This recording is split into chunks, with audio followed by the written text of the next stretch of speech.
নমস্কার বন্ধুবর্গ এবং শুভানুধ্যায়ী সকল আমার প্রিয় ছাত্রছাত্রী বন্ধুরা, আজ আমি চৈতন্য লীলার চৈতন্য লীলার ব্যাস চৈতন্য ভাগবত গ্রন্থ প্রণেতা শ্রীল শ্রী শ্রী বৃন্দাবন দাস ঠাকুরের চৈতন্য ভাগবত এবং চৈতন্য ভাগবতের প্রতিফলিত সমাজচিত্র আলোচনা করতে প্রয়াসী হয়েছি। আমরা জানি যে তিনি নিজেকে বলেছেন, পরিচয় দিতে গিয়ে বলেছিলেন, সুস্পষ্ট অভিব্যক্তি দিয়েছিলেন, সহজে বিচিত্র মধুর চৈতন্য বিহার, বৃন্দাবন দাস মুখে অমৃতের ধার, নিত্যানন্দ কৃপা পাত্র শ্রীল শ্রী শ্রী ঠাকুর বৃন্দাবন দাস। চৈতন্য ভাগবতের রূপকার, তার বর্ণনায় আমরা দেখতে পাচ্ছি তিনি লিখছেন, নবদ্বীপের সম্প্রতিকে বর্ণিবারে পারে, এক গঙ্গা ঘাটে লক্ষ লোক স্নান করে, এক জাতি লক্ষ লক্ষ সরস্বতীর দৃষ্টিপাতে লবে মহাদক্ষ, নানা দেশ হইতে লোক নবদ্বীপ যায়, নবদ্বীপ পড়িলে সে বিদ্যারস পায়। তো আল কোরআন বলেছে, everyone has to seek the knowledge. খুব আশ্চর্যজনকভাবে নবদ্বীপে হিন্দু মুসলিম উচ্চ নীচ আদিজ চণ্ডাল সকল মানুষ এক ঘাটে স্নান করে।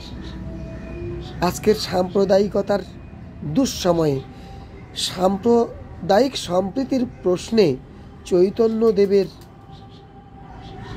জীবনী অবলম্বনে রচিত চৈতন্য ভাগবত গ্রন্থটি বড়ই মূল্যবান।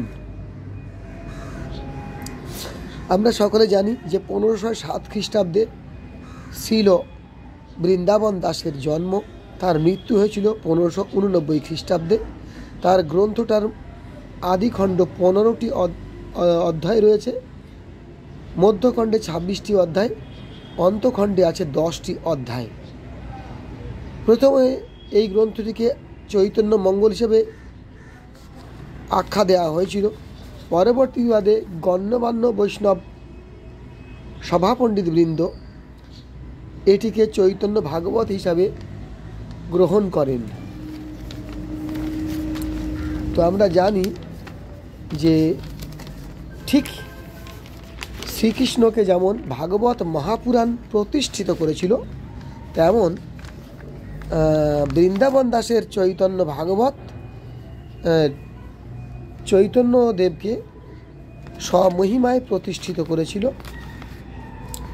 প্রথম অংশে দেখা যায় যে প্রথম অধ্যায়ে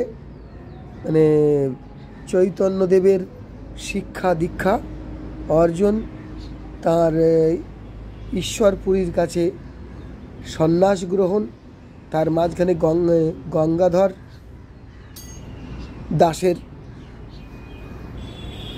আতিথ্যে তর্কশাস্ত্র অধ্যয়ন এবং ভুবনজয়ী তার্কিক, সমাজতাত্ত্বিক এবং ধার্মিক পণ্ডিত হিসাবে চৈতন্যদেবের বিশ্ব বন্দিত চরিত্র গঠন।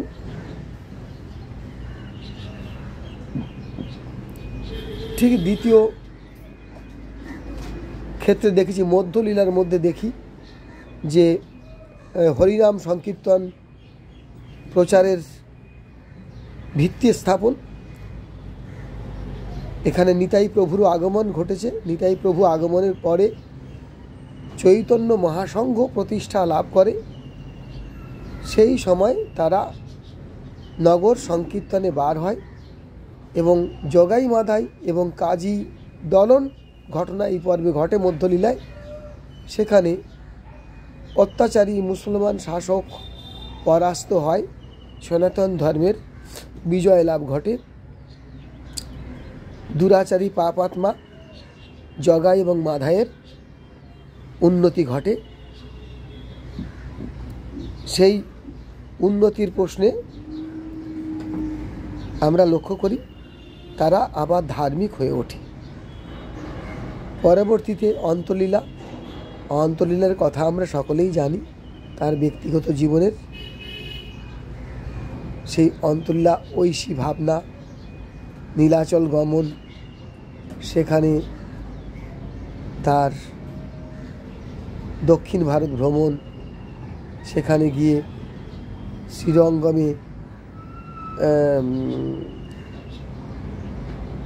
রূপ সনাতন শ্রীজীবদের সঙ্গে পরিচিতি,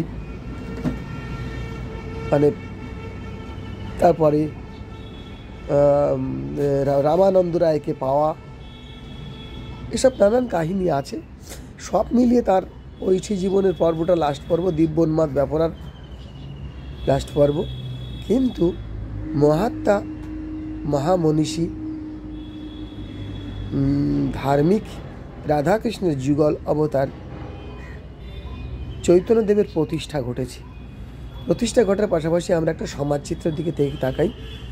আমরা দেখেছি যে প্রথমে চৈতন্যদেবকে লড়তে হয়েছিল নিজস্ব সমাজের মানুষদের সাথে, দ্বিতীয় স্তরে মুসলমানদের বিরুদ্ধে, তৃতীয় স্তরে যে সমাজে তখন পরিস্থিতিটা কেমন ছিল। চৈতন্য ভাগবতের রূপকার শ্রীল বৃন্দাবন দাস নোট করেছেন, কুলীন গ্রামের কথা কহনে না যায়, শুকর চড়ায় ডোম সেই কৃষ্ণ গায়। আবার বলছেন তিনি, দম্ভ করি বিষহরি পূজে কোনজন, উত্তলি করায় কেহ, উত্তলি পূজায় কেহ দিয়া বহু ধন। এ তো গেল হিন্দুর সমাজ ব্যবস্থা, সনাতনদের সমাজ বিভাগ, সমাজের বৈরিতা। আমরা একটা জিনিস দেখব যে এখানে সমাজ চিত্রের মধ্যে যেমন শিক্ষা, দীক্ষা, দর্শন, নবদ্বীপের উন্নতি, চৈতন্যদেবের সে একটা রেনেসা বা নবজাগরণ আসলো। তারা মুসলমানদের, হিন্দু মুসলমান সকলকে নিয়ে এক ঘাটে স্নান, একসঙ্গে করা, নগর সংকীর্তন করা, শিক্ষা দীক্ষা জ্ঞান গরিমায় এই পর্বে তুমুল উন্নতি হয় এবং বেশ কিছু বৈষ্ণব কবিরও আবির্ভাব ঘটে। বৈষ্ণব ধর্ম বিশ্বের অন্যতম শ্রেষ্ঠ ধর্মরূপে আত্মপ্রকাশ করে, সামাজিকতার একটি চরম উন্নতি হয়। প্রিয় বন্ধুগণ, আপনারা সকলে কুশলে থাকবেন। আমার ভিডিওটা কেমন লাগলো আপনারা